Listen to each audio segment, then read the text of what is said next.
Doctor صاحبہ آپ سے آغاز کروں گا. یہ گورنمنٹ امپلائیز والا معاملہ کافی ٹیڑھا ہے, وقت پہ حل کر لینا چاہیے تھا.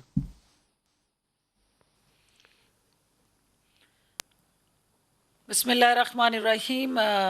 ملک صاحب, یقیناً آپ نے ان سرکاری ملازمین کے حقوق کی آواز جو ہے اس کو تقویت دی ہے, اور سرکار ان کے تمام جائز مطالبات کو نہ صرف صدق دل سے منظور کرنے کی ایک عزم رکھتی ہے, بلکہ اس کے ساتھ ہماری دلی ہمدردیاں بھی ہیں.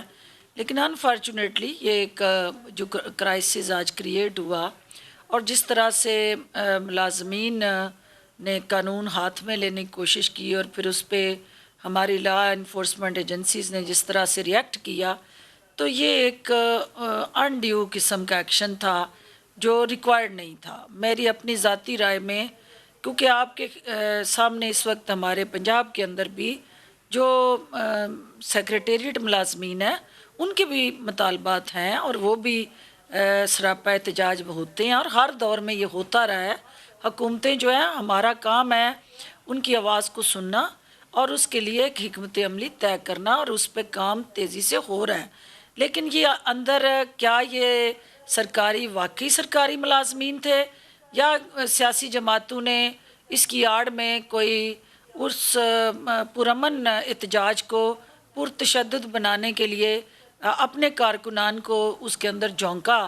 اس کی بھی تحقیقات ہونی چاہیے, کیونکہ میری سوچ کے مطابق جو ہے وہ سرکاری ملازم اور سرکار لازم و ملزوم ہے, اور یہ ہو نہیں سکتا کہ کسی سرکاری ملازم کے بغیر کوئی سرکار آج تک چلی ہو.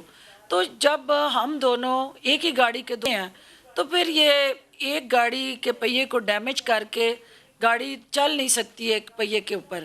تو لہٰذا طلال چودھری جو صاحب سے آج بھی اس پہ کمیٹی رد عمل بنی ہے